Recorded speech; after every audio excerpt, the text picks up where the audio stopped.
197 देखेंगे बीएनएस का, जो सीआरपीसी में 167 हुआ करता था। Procedure when investigation can not completed with in 24 hour. ठीक है, तो ये बात करेगा कि देखिए एक चीज़ मैं आपको बता दूं कि जैसे मान लीजिए इस स्टेज पे मैं आपको कुछ टाइमलाइन बताऊंगा, कुछ अगर इसको आपने समझ लिया तो समझ लीजिए सेक्शन 187 सीआरपीसी का, 189, 190 एंड 193 ये बीएनएसएस का समझ में आएगा। जैसे सीआरपीसी में कौन सेक्शन था, 167, 169, 170 एंड 173 फाइल चार्जशीट वाला। ठीक है, अगर आपने इसको समझ लिया तो समझ लीजिए कि आपको पूरी गाइड आउटलाइन समझ में आ जाएगी। ठीक है, जैसे मान लीजिए एफआईआर रजिस्टर्ड हुआ, ठीक है, एट दिस स्टेज। ठीक है, तो ये जो 24 घंटे का पावर होती है मजिस्ट्रेट के सामने प्रोड्यूस करने की, ठीक है, तो ये होती है सेक्शन सेक्शन 58 ऑफ बीएनएसएस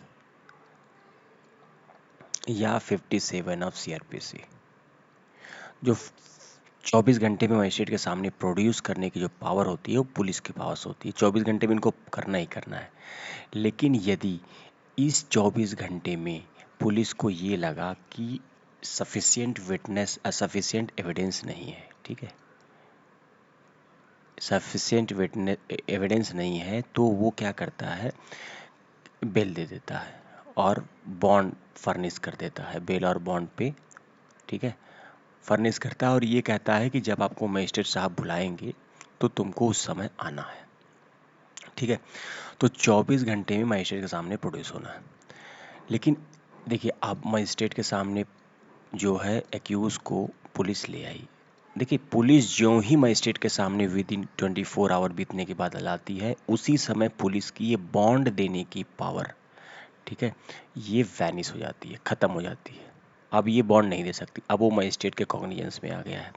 तो अब यहाँ से स्टार्ट होगा 187।